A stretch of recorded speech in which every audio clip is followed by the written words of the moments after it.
In the long history of strange human behavior, few events are as unsettling and as mysterious as the dancing plague. Unlike the Black Death or smallpox, this was not a disease of visible sores or fevers, but of movement. People dancing in the streets for hours, days, sometimes weeks, purportedly unable to stop.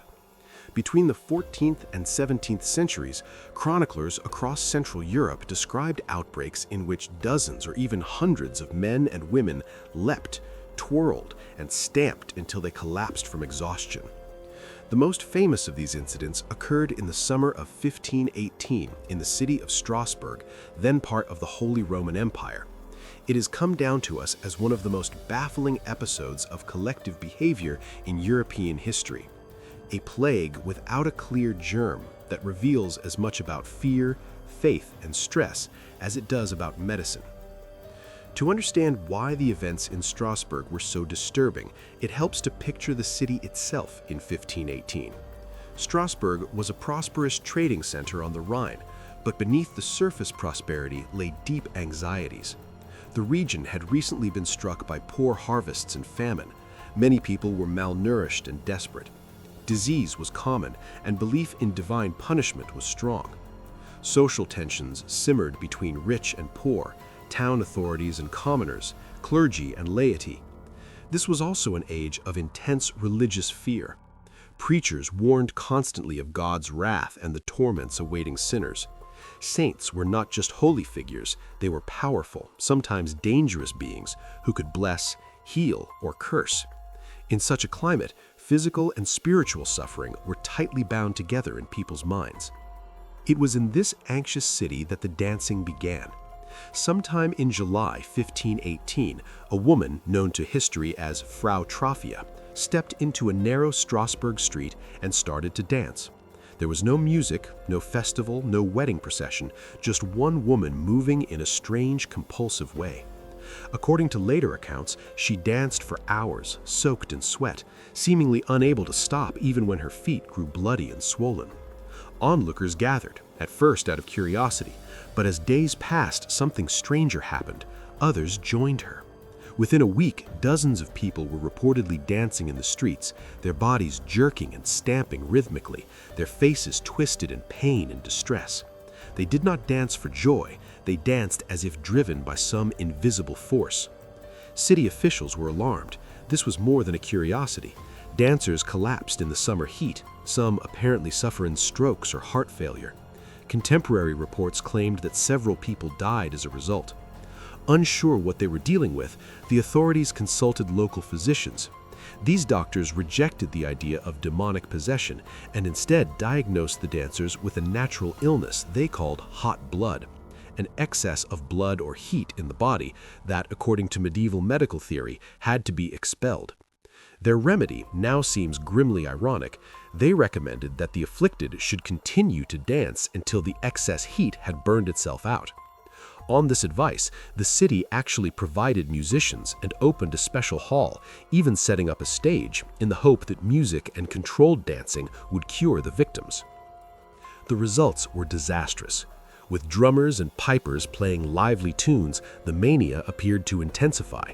More people joined in. The number of dancers was reported to swell into the hundreds. Finally, the city council abandoned the idea that more dancing would help, declaring the problem a spiritual one. They ordered the dancers to be taken, some carried, some supported, out of the city to a shrine dedicated to Saint Vitus, a saint long associated in popular belief with convulsions and dancing illnesses. At the shrine, priests performed exorcism-like rituals. The dancers were given small crosses, sprinkled with holy water, and made to wear red shoes that had been touched to relics. After a time, chroniclers say the dancing fit faded, and the afflicted slowly recovered. The streets of Strasbourg fell quiet again, but the story of the dancing plague would echo for centuries. Strasbourg's 1518 outbreak was the best documented case, but it was not unique. Earlier in 1374, chroniclers in Aachen and along the Rhine described crowds of people who, seized by a strange compulsion, danced wildly in the streets, sometimes claiming to see visions of saints or rivers of blood. In some places, this behavior merged with religious processions as participants formed chains, sang hymns, or marched to chapels, all while twisting and leaping uncontrollably. These episodes were sometimes called Saint Vitus's dance, reflecting the belief that those who angered the saint could be cursed to dance. Smaller, localized outbreaks continued into the 16th and even 17th centuries, gradually fading as religious culture and medical thinking changed. But in their own time, they were seen as frightening signs that spiritual and social order was slipping. What caused these strange outbreaks? Over the centuries, several explanations have been proposed. One older theory blamed poisoning by ergot, a fungus that grows on rye and can produce hallucinations and convulsions, somewhat like LSD. It is true that ergotism did afflict medieval communities, but most modern historians are skeptical that it explains the dancing plagues. Ergot poisoning usually causes violent spasms and gangrene, not coordinated dancing that continues for days.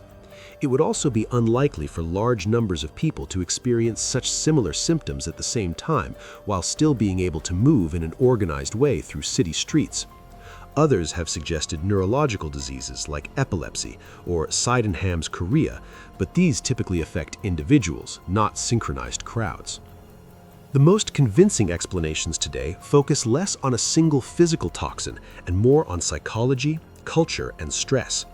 Many scholars see the dancing plague as a form of mass psychogenic illness, what used to be called mass hysteria.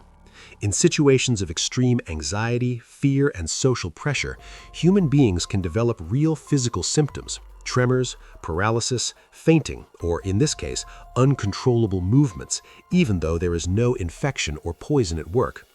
Crucially, in 1518 Strasbourg, people already believed in the idea of a dancing curse linked to saints like Vitus. Stories circulated that those who angered a saint might be forced to dance until they collapsed. When one person began to dance, others who shared these beliefs and lived under the same pressures of famine, fear of disease, and religious dread were especially vulnerable to joining in, consciously or not. The behavior spread not like a germ, but like an idea embodied in the flesh. In this sense, the dancing plague reveals how powerfully culture can shape the body. The dancers of Strasbourg were not pretending, nor were they simply putting on a show. Many were genuinely distressed, in pain, and terrified by what was happening to them. Their convulsions were in a way an extreme unconscious response to conditions that felt unbearable. Medieval Europe had few outlets for psychological suffering. People interpreted their experiences through the language of sin, saints, curses, and divine wrath. When they broke under strain, their bodies expressed that inner turmoil in forms that made sense within their culture: possession, visions, stigmata, or compulsive, unstoppable dancing. Authorities, in turn, responded with the tools they knew: processions, shrines, relics, and ritual. In the short term, these measures might even have helped by giving people a shared script for recovery and a sense that the crisis was being managed. Today, the dancing plague of 1518 stands as a haunting reminder that not all epidemics are caused by microbes. Some spread through stories, fears, and expectations, moving from mind to mind and then from nerve to muscle.